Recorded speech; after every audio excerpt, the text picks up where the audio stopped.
नमस्कार बच्चों, आपका मेरे YouTube चैनल में स्वागत है। आज हम कक्षा 9 के लिए परख राष्ट्रीय सर्वेक्षण PRS 2024 गणित विषय का प्रथम सप्ताह का पेपर लेके आए हैं, जिसको हम एक एक प्रश्न हल करेंगे। देखते हैं पहला प्रश्न। एक किताब की दुकान के मालिक ने 60% किताबें बेच दी और उसके पास अभी भी 540 किताबें शेष हैं। उसके पास कुल कितनी किताबें थी? तो हम निकालेंगे इसको। 60%, तो शेष कितनी रही? तो शेष रही 40%। माना कुल किताबें अक्स थी, कुल किताबें अक्स, तो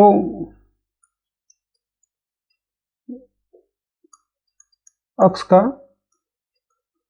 40% जो शेष रह गई हैं वो 540 है। अक्स का काट गुणा 40% का अर्थ बटा 100 बराबर 540। अक्षांत कर देंगे तो अक्स बराबर 540 गुणा 10 बटा 4। मान आपका आ गया ये 5400 बटा 4। 4 एकम 4 और 4 12, 20, 1350, यानी इसमें ऑप्शन होगा द सही 1350। अगला प्रश्न देखें, प्रश्न नंबर 2। दी गई आकृति का क्षेत्रफल ज्ञात कीजिए। यहाँ एक त्रिभुज दे रखा है जिसमें ऊंचाई 18 मीटर और आधार की जो लंबाई है ये है 16 मीटर। तो त्रिभुज का क्षेत्रफल होता है, त्रिभुज का क्षेत्रफल 1/2 आधार गुणा ऊंचाई।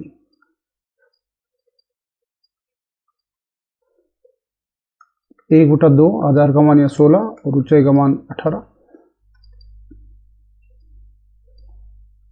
8 बार कट के गुणा कर लें, 8 64, 6 8 144 वर्ग मीटर। तो 144 वर्ग मीटर है, दूसरे में ए आएगा। अगला प्रश्न देखें, प्रश्न नंबर 3। दी गई आकृति में कोण AOD का माप ज्ञात कीजिए। तो AOD आपको ये कोण ज्ञात करना है। ये कोण ज्ञात करना है तो इसके सामने वाला हम ज्ञात कर लें। ये दोनों शीर्षाभिमुख कोण है, बराबर रहेंगे। त्रिभुज BOC में दो कोण आपके पास में है, तीसरा निकाला जा सकता है क्योंकि त्रिभुज की तीनों कोणों का योगफल 180 डिग्री होगा। तो कोण BOC का मान निकालें हम। कोण BOC का मान होगा 180 degree minus 30 degree plus 30 degree, क्योंकि त्रिभुज के तीनों कोणों का योगफल 180 होता है। तो कोण BOC का मान 180 डिग्री माइनस 60 डिग्री लिखा जा सकता है 120 डिग्री। तो ये 120 डिग्री हो गया। यदि ये 120 है तो कोण AOD का मान भी कितना होगा? 120, क्योंकि ये दोनों हैं शीर्षाभिमुख कोण। कोण BOC बराबर कोण AOD बराबर 120 डिग्री, कारण शीर्षाभिमुख कोण। तो जवाब आपका आ गया इसमें 120 बाय। अगला प्रश्न, प्रश्न नंबर 4। एक संख्या को 8 में जोड़ा जाता है और फिर परिणाम को 5 से गुणा किया जाता है। यदि अंतिम उत्तर 70 है तो मूल संख्या ज्ञात कीजिए। तो समीकरण बनानी पड़ेगी। हम मान लेंगे माना संख्या अक्स है। माना जो सबसे पहले जो मूल संख्या है वो अक्स है। एक संख्या को 8 में जोड़ा जाता है, तो इसमें जोड़ दिया हमने 8 में, और फिर जो परिणाम आ रहा है, ये जो मान आ रहा है, इसको हम 5 से गुणा कर रहे हैं। और गुणा करने पर जो अंतिम उत्तर आ रहा है वो 70 आ रहा है, तो इसको बराबर 70। इसको हल करें तो गुणा उधर जाते ही ये 5 है वो भाग में, भाग लगा लें पहले। अपक्षांतर 8 का कर देंगे तो उधर जाते ही ये माइनस का 8, अक्स बराबर 6। तो इससे इसका जवाब हो गया। प्रश्न नंबर 5 देखें। दिए गए व्यंजक में एक्स स्क्वायर का गुणांक ज्ञात कीजिए। तो बहुत सरल सा प्रश्न है। आपको जहां एक्स स्क्वायर दिख रहा है उसके गुणा में क्या अंक आ रहा है वही एक्स स्क्वायर का गुणांक होगा। तो यहाँ एक्स स्क्वायर का गुणांक है 2। कोई हल नहीं करना, सीधे आप देख के बताएंगे। प्रश्न नंबर 6, महेश अपनी बहन से दोगुनी उम्र का है। यदि उसकी बहन x वर्ष की है तो महेश की उम्र क्या होगी। तो दोगुनी है तो उसका 2 गुना कर लो तो आ जाएगा 2x। 2x है, ये आपका हो गया। प्रश्न नंबर 7 है, सबसे छोटी परिमेय संख्या कौन सी है। तो इनमें आपको देखनी है कौन सी सबसे छोटी है। इन सभी का हम लहसा निकाल लें। लहसा निकाल के आप चेक कर सकते हैं। एक दूसरा तरीका है, आप भाग लगा के भी चेक कर सकते हैं। चलो लहसा निकालते हैं। तो 5, 9 और 8 का लहसा निकाल लें एक बार। 5, 9, 8 का लहसा।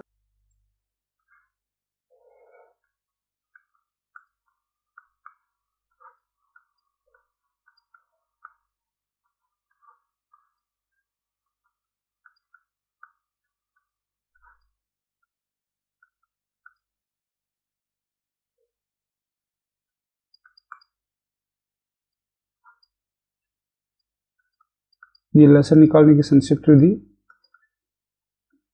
तो लहसा क्या आ जाएगा, 5, 9, 8 का लहसा जो आ रहा है 2 गुणा 2 गुणा 2 गुणा 3 गुणा 3 गुणा 5। तो लहसा आ गया 360। यदि आपको भिन्नों की संख्याओं का इस प्रकार पता लगाना है कौन सी छोटी है कौन सी बड़ी है परिमेय संख्याओं में, तो इनका लहसा निकाल कर हम 360 से गुणा कर लेते हैं। चलो मैं इनको 360 से गुणा करता हूँ। इसको भी 360 से गुणा, इसको भी 360 से गुणा, सभी को 360 से गुणा कर लेते हैं। अभी पता चल जाएगा कौन सी संख्या सबसे छोटी है।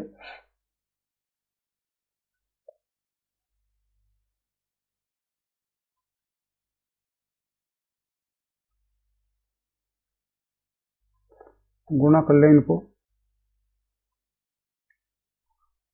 माइनस का 288, इनका गुणा किया तो माइनस का 200, और ये आपका हो गया माइनस का।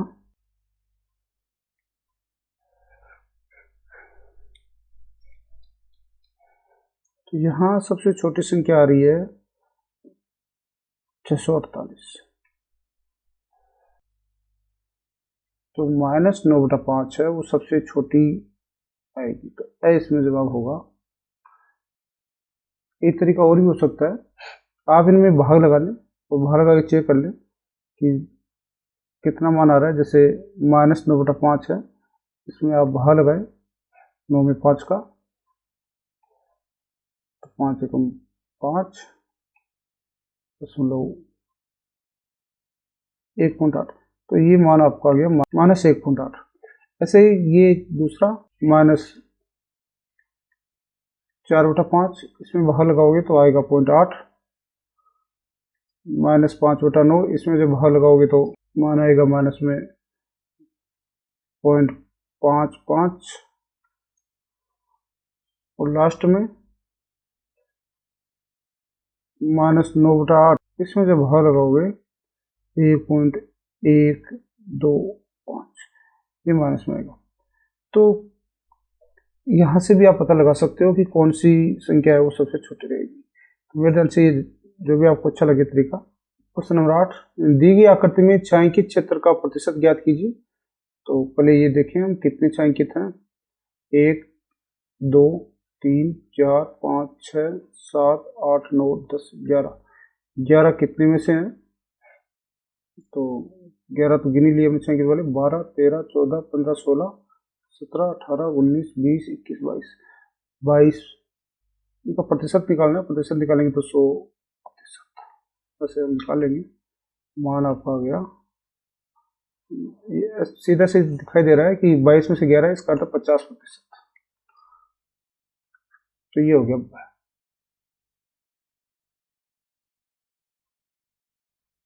प्रश्न नंबर 9, निम्नलिखित पैटर्न को पूरा कीजिए। तो 21, 23,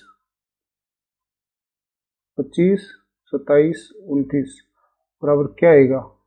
21, 23, 25, 27 और 29 जोड़ने पर हो गया 10, 10, 20, 5, 25 और 10 और 12, 125 और 125 होता है 5 का घन। तो आ गया इसमें।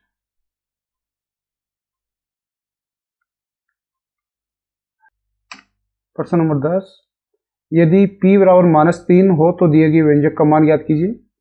p का मान -3 रखना है। 5 p की घात 3 minus P square plus 8p minus 1। जहां जहां p है वहां पर रख दिया हमने -3 और देखते हैं उत्तर क्या आता है। 3 का वर्ग आएगा ये 27, 5 गुणा -27 माइनस और -3 का वर्ग हो गया 9, -8 24 और -1 135, माइनस का 135 -9 -24 -1 और सबको जोड़ने पर सारे ऋणात्मक आ रहे हैं। तो 169 -169 हो गया आपका अध्याय। आगे वाला प्रश्न देखिए। प्रश्न नंबर 11, कोई भी चतुर्भुज है उसमें पहले कोण का माप दूसरे कोण के माप का 4 गुना है। यदि इन दोनों कोणों की मापों का योगफल 180 है तो प्रत्येक कोण का मान ज्ञात कीजिए। पहले कोण का माप दूसरे का 4 गुना है तो मान लेंगे दूसरा कोण है वो अक्ष है, दूसरा कोण अक्ष डिग्री। तो पहला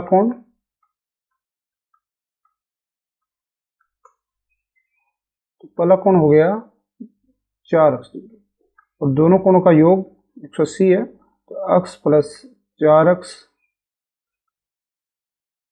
180, 5 अक्ष बराबर 180, अक्ष बराबर 180 बटा 5, 5 का भाग लगा देंगे हम तो ये आ गया 36।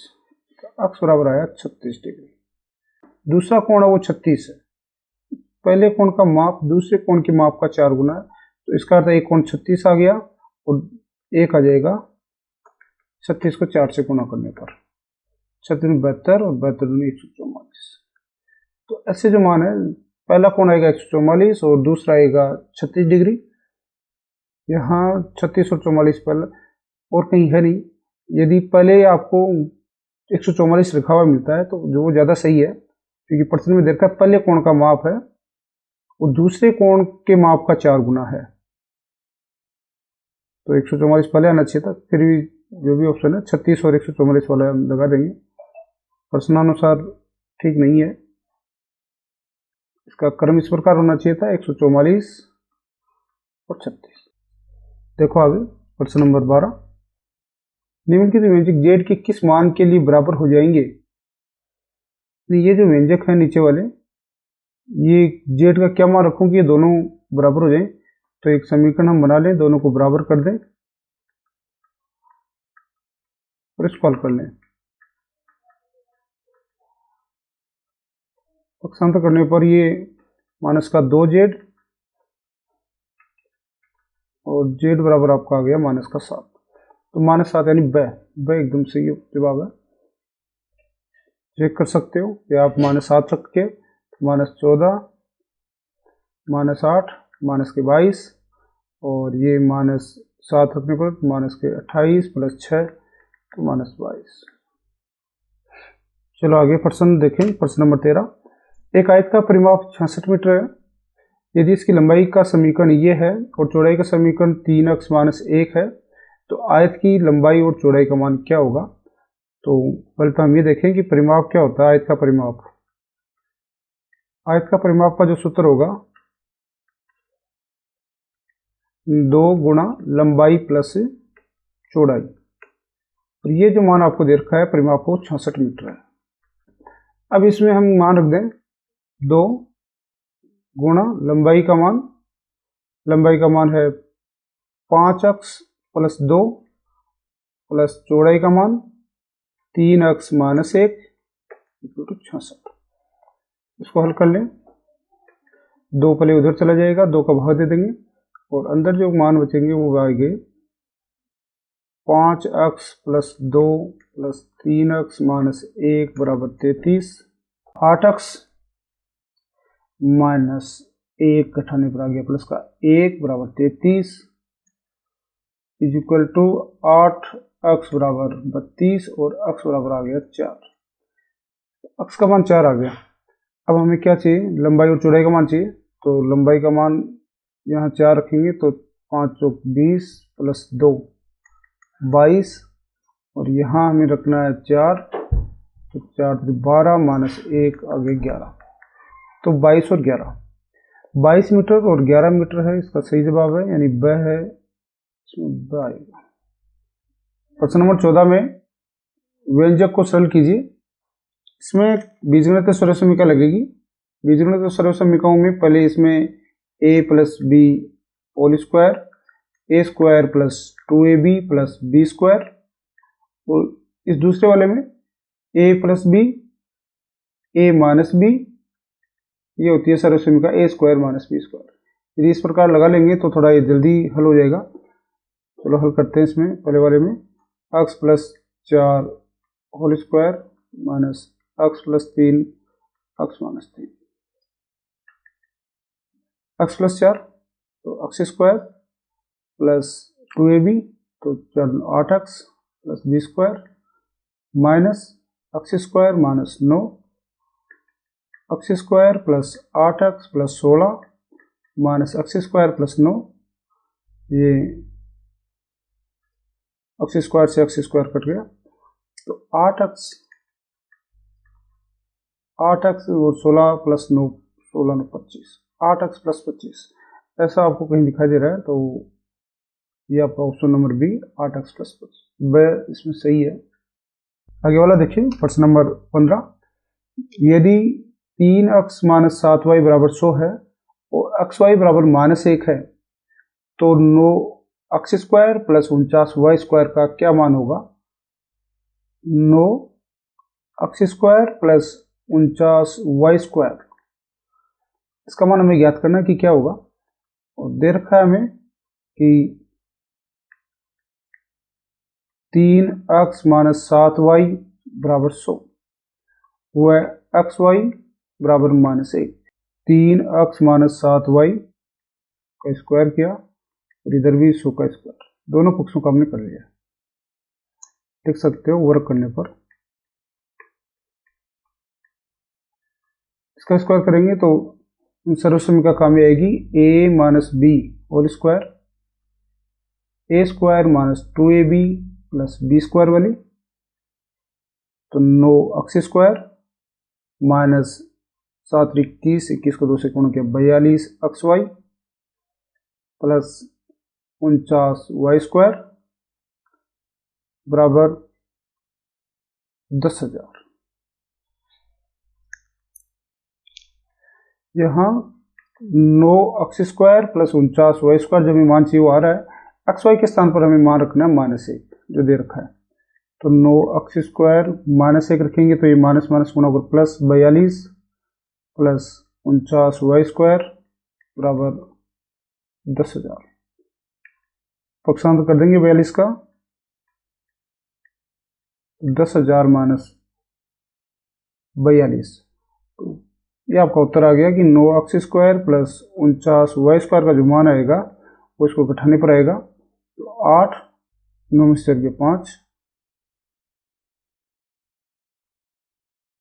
तो ऐसा उत्तर कहीं नहीं नजर आ रहा है। इसका तो ये प्रश्न है, ये मिसप्रिंट है कहीं ना कहीं, तो गलत कैसे पावा है। यहाँ पर ये जो शो है ये शो नहीं है, यहाँ पर हमें इस समीकरण को सुधार कर लेना है। 3x माइनस 7y बराबर 10, आपको 10 लेकर ही करना है इसको। जैसे यहाँ 100 के स्थान पर हम 10 करेंगे तो ये आ जाएगा 10 का स्क्वायर, उसका स्क्वायर आ जाएगा 100 और 100 माइनस 42 से बनेगा तो मान आ जाएगा 58। तो इसका जो जवाब होगा वो 100 के स्थान पर 10 लेकर हमें करना है और 58 इसका सही जवाब होगा द। प्रश्न नंबर 16। दिखाए गए समांतर चतुर्भुज में कोण JML का माप क्या है। तो ये JML इस कोण का मान पूछा है कि इस कोण का मान क्या होगा। यदि आप इस कोण का मान या J का मान निकाल लें, दोनों में से किसी एक कोण का मान आपके पास में आ जाएगा तो हम निकाल सकते हैं कोण m का मान, क्योंकि हम जानते हैं कि दो आसन्न कोणों का योगफल 180 डिग्री होता है समांतर चतुर्भुज के लिए। पहला काम करते हैं कि j का जो मान दे रखा है कोण j 2x + 30 और कोण l का मान दे रखा है 3x - 10। हम जानते हैं कि समांतर चतुर्भुज के जो सम्मुख कोण होते हैं ये बराबर होते हैं। कोण j का मान होगा वो कोण l के बराबर होगा, तो 2x + 30 का मान होगा 3x - 10 के बराबर। इसको हल करेंगे तो मान आपका आएगा -x बराबर -40, x बराबर 40। तो l का मान निकाल लिया हम। कोण l बराबर 3x - 10, 3 × 40 - 10, 120 - 10, 110 डिग्री। l का मान 110 डिग्री है, तो m का मान 180 में से घटाकर हम प्राप्त कर लेंगे 180 - 110, मान आपका आ गया 70 डिग्री। तो m का मान 70 डिग्री है। 16 में आपका आ गया। प्रश्न नंबर 17 देखें। नीचे दिया गया ग्राफ एक नाटक में प्रतिभागियों की आयु दर्शाता है। कितने प्रतिभागी 25 वर्ष से कम आयु के हैं? इस ग्राफ में हमें देखना है कि 25 से कम, तो 15, 20, 25, 25 से कम जितने भी प्रतिभागी हैं ये सारे इधर वाले 25 से कम वाले हमें सारे लेने हैं। तो 25 से कम देखते हैं, 15 और 20 के बीच में 2 हैं और 20 और 25 के बीच में 6 है। टोटल कितने हो गए 25 से कम वाले? 8 हो गए, 6 और 2 मिलाकर 8। प्रश्न नंबर 18। दिखाए गए वर्त आलेख में एक कार्यालय के कर्मचारियों द्वारा उपयोग किए जाने वाले परिवहन के साधन को निर्धारित करने के लिए एक डेटा एकत्रित किया गया था। यदि 66 लोग बस में यात्रा करते हैं तो कितने अधिक कर्मचारी कार की तुलना में मेट्रो से यात्रा करना पसंद करते हैं? कितने अधिक कर्मचारी, यानी कार की तुलना मेट्रो से करनी है और उनका अंतर देखना है कितने अधिक। तो बस से यात्रा करने वाले 66 हैं। यहाँ देखें कि बस कहाँ है, ये रिवर्स 11% का अर्थ हो गया 66। इसका अर्थ है जो प्रतिशत वाला मान है उसको 6 से गुणा करने पर 66 आ रहा है। तो हम ठीक यही फॉर्मूला काम में लेंगे, आसान हो जाएगा कि 11% का अर्थ यहाँ पर 66 लोग हैं। तो कार वाले कितने होंगे? तो कार वाले जो होंगे 21% दे रखा है, तो 6 से गुणा करने पर 126 लोग हैं वो कार से यात्रा करना पसंद करते हैं। मेट्रो वाले हैं वो 46%, तो 46 को करूंगा मैं 6 से गुणा। 6 से गुणा क्यों कर रहे हैं? क्योंकि बस वाले हमें दे रखे हैं 11% और दिखाया रहा है 66, तो कैसे आया? 6 से गुणा करने पर आ रहा है। तो ये आ गया 6 × 36, 3, 6 × 24, 3 27 लोग। तो इतने कर्मचारी। अंतर देखेंगे, अब अंतर कितना आया? अंतर आपको निकालना है 276 - 126 और ये इसका उत्तर आएगा 051। 150 जो है इतना अंतर है। ये दूसरा तरीका भी हो सकता है, पहले आप अंतर निकाल लें, ऐसे भी कर सकते हो। पहले अंतर निकाल लें, जैसे मेट्रो का जो है कितना प्रतिशत है? 46% और कार का कितना है? 21%। तो पहले अंतर निकाल लो। अंतर आपका आ गया 25% और इसको कितने से गुणा कर लेंगे? 6 से गुणा कर लेंगे। आगे वाला प्रश्न देखिए, प्रश्न नंबर 19। पूर्ण घन प्राप्त करने के लिए 81 को किस सबसे छोटी संख्या से विभाजित किया जाना चाहिए? तो 81 का हम अभाज्य गुणनखंड निकाल लें। 3 27 81, 3 9 27, 3 और 3। तो 81 के जो अभाज्य गुणनखंड आए हैं वो आए हैं 3 × 3 × 3 × 3। जोड़े बनेंगे, समान संख्या है, कौन सी बच गई? 3 बच गई। तो इसमें यदि हम 3 का भाग लगा दें तो ये पूर्ण घन बन जाएगी। तो सीधा सा जवाब आ गया इसका 3 का भाग देने पर आ गई ये पूर्ण घन संख्या। प्रश्न नंबर 20 और 80 के बीच कितनी पूर्ण वर्ग संख्याएं हैं? तो हम जानते हैं पूर्ण वर्ग संख्याएं 1 है, 1 के बाद में 4 है, 9 है, 16 के बाद में 5 का वर्ग 25, 6 का 36, 7 का 49, 8 का 64, 9 का 81। तो आपको कौन सी लेनी है? हमें यहाँ क्या पूछा है? 20 और 80 के बीच। तो 20 से बड़ी हो और 80 से छोटी हो, तो इतनी संख्याएं हैं वो पूर्ण वर्ग संख्याएं हैं। 1 2 3 4 संख्याएं वो पूर्ण वर्ग हैं। तो 20 में रहेगा 100। आशा करता हूं कि आपको ये पेपर समझ में आया है। आप आगे वाले जो पेपर हैं उनके हल के लिए यूं ही YouTube चैनल पर बने रहें। धन्यवाद। वीडियो को लाइक और मेरे चैनल को सब्सक्राइब करना ना भूलें। धन्यवाद।